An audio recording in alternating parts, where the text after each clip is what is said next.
Yes, Aljo, nagbigay na rin ng komento ang ilang senador sa gitna nga ng nangyayaring patutsadahan sa pagitan ng mga kongresista at ng Office of the Vice President.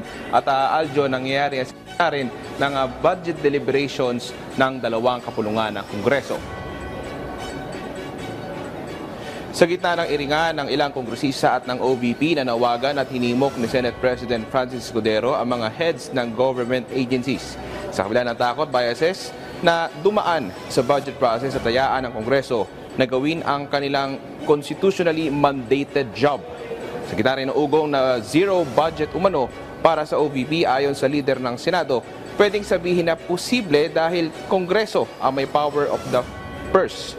Pero sa pagkakatanda ni SP Escudero, hindi naman ito nangyari sa OVP at maging sa iba pang ahensya ng gobyerno sa mga nakalipas na taon. Umaasa rin si Senator Escudero na sa gitna ng tila impasse sa pagitan ng OVP at ng Kamara ay mareresolba rin ito at isasantabi ang di pagkakaunawaan at susundin na lamang ang tamang proseso.